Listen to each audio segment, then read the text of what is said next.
थाना कुआं में दो पक्षों में आपसी मारपीट को लेकर प्रकरण हुआ दर्ज। चिकली डूंगरपुर जिला अंतर्गत 84 विधानसभा क्षेत्र के पुलिस थाना कुआं में आपसी मारपीट को लेकर दो पक्षों में प्रकरण हुआ दर्ज। कुआं थाना अधिकारी गोपाल नाथ ने बताया कि पंचकुंडी निवासी कावा पिता नाथू डामोर उम्र 35 वर्ष ने कुआं थाने में रिपोर्ट दर्ज करवाई, जिसमें बताया गया है कि दिनांक 25/10/2022 के रोज शाम को 8 बजे की बात है। मेरे जिया जी मेहमान आए थे।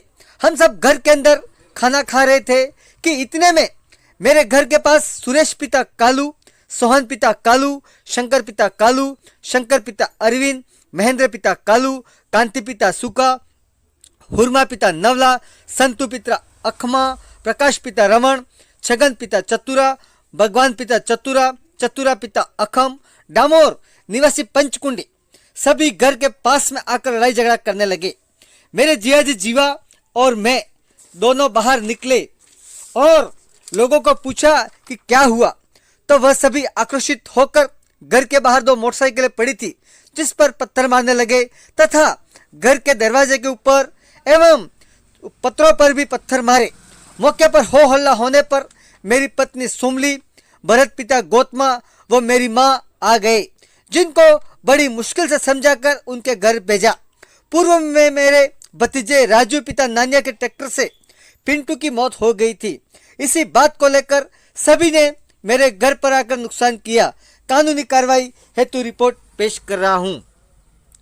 इनके खिलाफ दूसरे पक्ष ने भी कुआं थाने में प्रकरण दर्ज करवाया, जिसमें बताया गया है कि कांति पिता सुखा डामोर उम्र 25 साल निवासी पंचकुंडी ने प्रकरण दर्ज करवाया, जिसमें बताया कि दिनांक 25/10/2022 के रोज शाम को 7 बजे की बात है।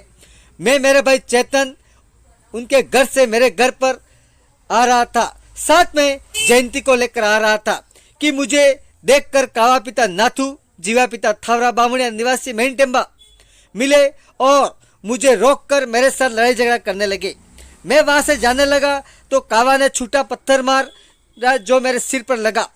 जीवा ने मेरे साथ लातों मुक्कों से मारपीट की। मौके पर हो हल्ला होने पर सोहन पिता कालिया, प्रकाश पिता रमन आ गए तो वे लोग भाग गए। हमारे उनके बीच कोई विवाद नहीं है, जिस पर कानूनी कार्रवाई हेतु रिपोर्ट पेश कर रहा हूं। आपसी समझौते की बात को लेकर रिपोर्ट देरी से पेश की गई। दोनों पक्षों में आपसी समझौते को लेकर कुआं थाने में रिपोर्ट देरी से पेश की गई।